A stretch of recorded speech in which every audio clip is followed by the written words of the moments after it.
I did watch a little Caitlin Clark action from yesterday.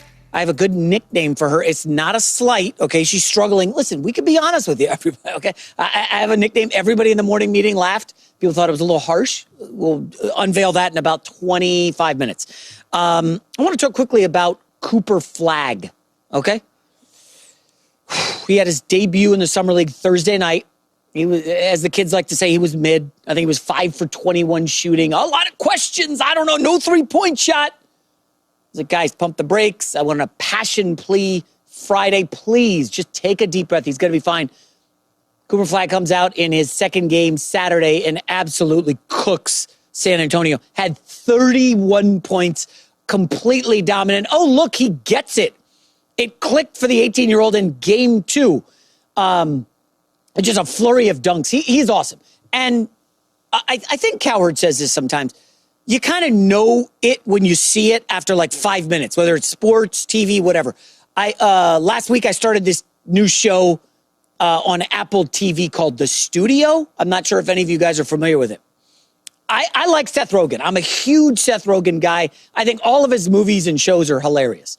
So I check it out. And within the first 20 minutes, I'm texting people, you've got to watch this show. It's a little industry related, but it is abrasive and dirty. A lot of like inappropriate jokes, but that's in my wheelhouse. Like, you know, if this show were ever streaming only, well, you would let the expletives fly. Shout out to Cosmo Kramer. But that show, like instantly, I knew it was great. There's this show on Paramount, Lioness. I checked that out. Holy cow, it's awesome. Again, within 15 minutes, you're texting your buddies, you got to see this show. If you don't have Paramount, get the free trial, blah, blah, blah. Cooper Flagg is the same way. You could see it last year at Duke. He was an 18-year-old freshman. I mean, he was 17 at the very beginning of the season. He's 18, and he's just leading Duke in every category. Every category. Assists, steals, blocked, you name it. I mean, we've seen this before, guys. Wembanyama last year struggled in his first Summer League game. I think he was like 2 for 13. Oh, he can't shoot. He's not physical enough. Wembanyama game 2, dominant, shutting him down. We don't need to see anymore. You remember Zion Williamson? First game of Summer League. I had to look this up. He only had 11 points, but he had 4 dunks. He's just dunking everything. Zion was overpowering everybody. Well, I don't know. He doesn't really have a shot. He's a little chubby. Zion, as a rookie, averaged 22. If he could only stay healthy, we're looking at an all-time great in Zion. He can't stay healthy. And then he got sidetracked with some stuff in New Orleans. Cooper Flagg showing none of the signs of that. Okay? 31 points in game 2 against the Spurs. Just absolutely awesome. Here's what Cooper Flagg said after his big game against San Antonio. I think, you know, it's a new environment, new setting. You know, they want to see me be aggressive, do that type of stuff. So I was trying my best to just be aggressive and assert myself early, get to the line. I think I did that a lot better today. Just getting to the line, getting fouled, and that helped me to get comfortable and get set. You know, I got to the line a little bit better today. Still missed a bunch of free throws. You know, I know my mom probably wasn't very happy with that. Cooper Flagg, shout out to his mom. Now, listen, Cowherd likes to say that Cooper Flagg could be a more aggressive Jason Tatum. And I didn't love that initially because I think he's a much better defender than Tatum. But that watching Cooper Flagg cook, it was not a bad comparison. The aggressive Jason Tatum. I'll stick with my Kevin Garnett for now. Cooper Flagg is more advanced than KG offensively was at 18. That's undeniable. You can't argue with that. Obviously, KG won an MVP and a championship. I think Cooper Flagg can do both. I will say, now I'm out here in LA. I know this guy's royalty in Los Angeles. I was a huge fan watching him. But there's a guy named Baron Davis. Awesome point guard, legendary player out here. Just spectacular at UCLA. He's one of the first to push this. Well, you know, Cooper Flagg kind of reminds me of Andrei Kirilenko. I was a little embarrassed for Baron when he said that. The idea is Andrei Kirilenko did everything great. He was spectacular at nothing. But he was awesome. I don't believe he ever made an all-star game. Baron, you got to take that take back. Like, just apologize. You screwed up. Andrei Kirilenko was not getting shut down 2 games in the Summer League because he went off for 31. Okay? And all I kept hearing about this Spurs guy, I'm spacing on his name out of Arizona, who they drafted, who's a really good defender.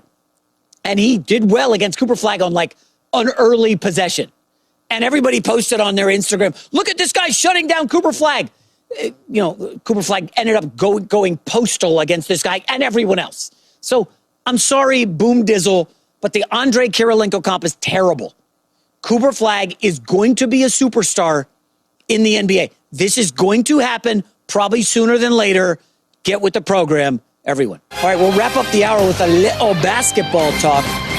Watch Caitlin Clark on Sunday. She's on the struggle bus. And just because I like total, complete authenticity, right? Let me get into Caitlin Clark with this. So you guys know I love to play basketball. I joined some leagues out here in LA. Well, I just tried to level up to the toughest league I've ever played in. It's called the Mecca League out here. All former pros. I'm an end-of-the-bench guy, but a GM who's helping recruit. We got a former NBA player on our team. And I'm not playing a lot. I don't want to. I can't hang with these guys. I get on the court. They call out, oh, there's barbecue chicken. I'm going to roast this guy. And I get in yesterday. Wide open three from the corner. That's my money shot. I hit the side of the backboard, guys. I'm not going to lie. It was tough. And I thought about Caitlin Clark during that moment. Not really, but after the game. And Caitlin Clark is on the struggle bus. Right now, around the league, they're calling her Caitlin Clank because she cannot make any shots. Are you ready for this? Her last 6 games, 3 before the injury, she was 1 for 23 on threes. Next 3 games, 5 for 19. So in her last 6 games, Caitlin Clark, who they're calling Caitlin Clank, is shooting 14% from deep. But here's the real story. They're winning despite Clark struggling. That is a huge indicator of success on the way. Caitlin Clark is too good to continue to struggle, guys. She makes her teammates better. She's an excellent defensive player, had 5 steals yesterday, 13 assists. This is what the great ones do. The shot's not falling, you find other ways to contribute. Caitlin Clark ringing up the assists. She's got them playing at a pace. And I know you guys aren't into WNBA, that's fine. They don't play like a WNBA team, which a lot of the league is still methodical, playing like 90s NBA. Let's dump it down to our big, see if we can manipulate the defense, and see if we can get something cooking. They don't play like that. This is Caitlin Clark whipping 80-foot passes to streaking teammates for layups. And that pace is why they're going to be great. And I'm telling you, they are a contender. You can look at their record and scoff. I like to look ahead. Cowherd says one of my strengths is the ability to see around corners. I'm just telling you right now, the Indiana Fever are going to be a major problem because Clark's shots are eventually going to fall. And you'll stop calling her Caitlin Clank when the threes start falling because she's too good of a player to continue to fail. So I'm a buyer in all Indiana Fever stock. Caitlin Clark, she's going to get back in the MVP discussion. All right, coming up in the next hour, my 8 division winners from the NFL this season. 2 surprises coming up.